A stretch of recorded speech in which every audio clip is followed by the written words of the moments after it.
And week to week, I am always amazed by what I don't know about investing money and how to make it work tax efficiently. And the person who amazes me is Darren Farwell of the Farwell Wealth Management team at Scotia McLeod.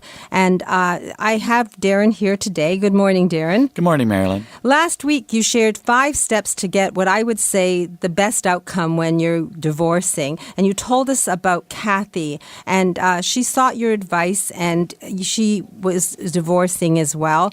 And she basically sought your advice as a certified divorce financial analyst. And I've put your 5 steps of advice on my website. I archive the show every week, and I put the text of your 5 steps on the website. So if anyone's interested, they just have to go to last week's date on marilyns.ca, and the whole show is there to listen to, and the 5 steps for I guess you'd say for the best outcome of a divorce? Well, it was really the steps of, first things first, getting started. Right after you get that settlement, what are the first steps you need to think about in order to get things going? So marilyns.ca has that, but there used to be a gentleman who used to give you a tease, and then he'd say, and join me for the rest of the story. So we are waiting for the rest of Kathy's story today. Well, thank you, Marilyn. And you've done a great job of picking up your social media skills. Well done. Thank you. Yes, we've been going on Facebook and Twitter with the show. So if people are scanning Facebook and Twitter, they will see Darren's interview and also the 5 points and the whole show. I try to post it every week on Monday or Tuesday. So lots of ways to learn from a woman's perspective. And I hope people are taking us up on advice and calling you for consultations, because the people who call me say that you've made such a huge difference in their lives, Darren. Well, thank you, Marilyn. Well, as you said, last week we did start a happy story about Kathy. Now, it's a double-edged sword kind of story, because as far as Kathy was concerned, the breakup of her marriage was not happy at all. It happened suddenly, quickly, and it certainly saddened her. However, on the happy side, Kathy did work through her ordeal. She's been picking herself up and getting going again. Today, almost 2 years later, Kathy is really quite happy about where she is in her life, and as importantly, Kathy is looking to her own future with confidence and a keen sense of her own power, something she didn't have as much of when she was in her marriage. Kathy's family law lawyer referred Kathy to me when Kathy received her rather significant cash settlement from the settlement. Her lawyer referred her to me because I do, as you'd mentioned, Marilyn, have the designation of a certified divorce financial analyst. I did also mention to the lawyer that, given the details of the case as I have come to know them, it may have been useful to bring me in at an earlier point, when Kathy was actually evaluating her settlement options.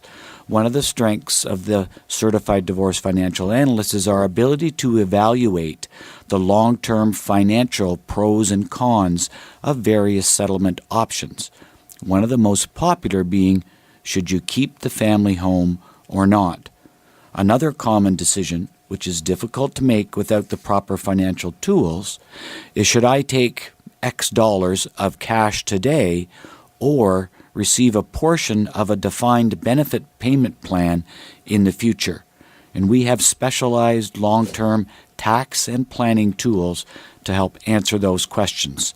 So, anyway, I digress, but listeners, from a woman's perspective, just keep in mind that if any of you are working through or know people who are working through the financial details of a complex divorce, consider using the knowledge of a certified divorce financial analyst to help evaluate all your options in real dollar terms, not just emotionally, to arrive at the best financial outcome for the long term. You're speaking about that, and it's like going through your own Holocaust or war. When you go through a divorce, sometimes it's like I just was watching a movie about Tuscany, and a woman got divorced, and she was devastated because her world just imploded or exploded. And I think it's good to know that there's somebody who can give you that advice. And most people don't know about it. So when you spoke about it, I guess it's a couple of years ago, I wrote it down and I wrote certified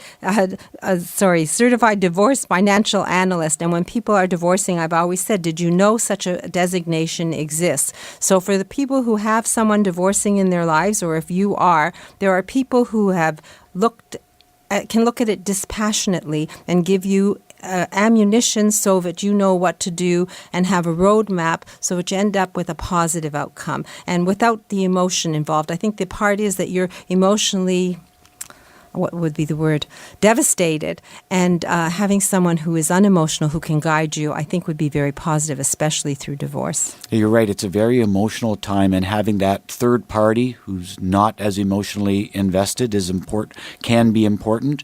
And also looking specifically at the numbers, seeing what the numbers actually say, being rooted in that very intellectual discussion of the numbers helps remove some of those emotional So now I want the barriers. rest of the story. I'm sitting on the edge of my chair. How's Kathy? What happened with Kathy? Well, what happened with Kathy is she did follow those 5 steps. We got her money invested in the short term, so she didn't have to worry about it, but it was earning something. She did assemble her team.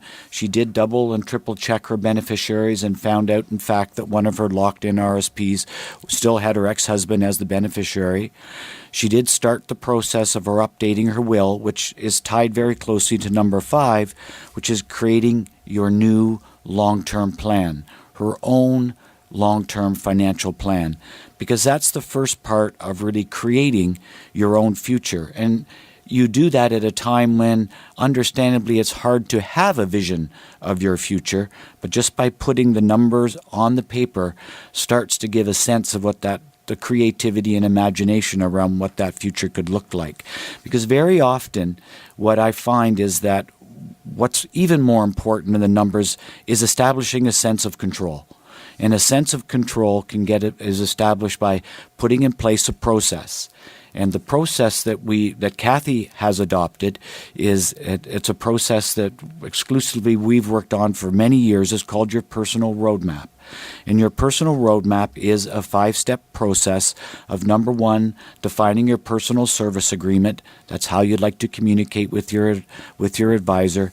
Number 2, clearly understanding all of your objectives. And for Kathy, it was most important to maintain her lifestyle without having to work more than she was working previously at her part-time job, and to make sure that she had enough money that she could look after herself as she got older without burdening her family. These were really the only 2 that she could highlight right now, but they were important ones. So that plan gave us that basis for making that happen, or seeing that happen through her life. But what we began to see by doing that, because we then had to invest her money to support the plan, her plan really required that she make a 4.5% average annual rate of return on her savings. But the way her savings are invested today, she's only making about 1.25%. So there is a big gap between the kind of rate of return she needed to make those long-term plans happen and the way she currently had her money invested. So while I mentioned to listeners last week, this week we would talk about the numbers, thought it was important to understand that it's more than just the numbers, it's also about control. And part of that was Kathy understanding to meet the objectives she needs, we need to change something in her investing so that she can move her rate of return from the 1.25% she's currently making to the 4.5% that supports her achieving her long-term goals. And finally, the step 5 is, once we've established that plan, is to have the check and balances to check in and look, are we on track for where we thought we would be?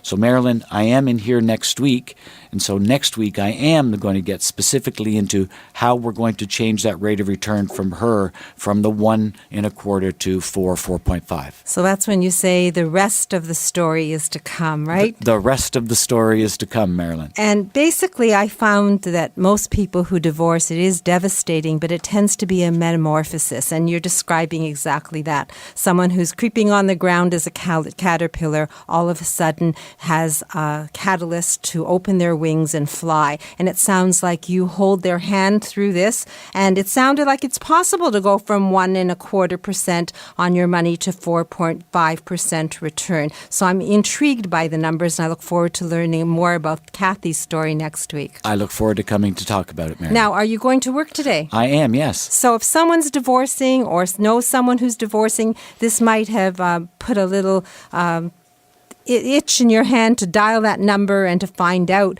if perhaps your money could work harder for you. You could look at my website, marilyns.ca, where you will see Darren's 5 points, or you can call him at 416-863-7501. I'm an immediate gratification person, so since you're going to be at the office, I think anyone who wants to call today would be in there like me, know that Darren will answer the phone. 416-863-7501. In every instance in your life, it's always good to be in control and not have to react to a situation. But if you are reacting, know that there's someone who can hold your hand through the process, be unemotional, have the facts and the numbers, and take you where you want to be. 416-863-7501. Darren Farwell, Scotia Wealth Management. Thank you, Darren. I look forward to seeing you next week. I look forward to coming next week, Marilyn. Just to remind people that one of the things that research has shown is that when people are encountering difficulties, one of the best things to do is seek out advice for people who have encountered those same difficulties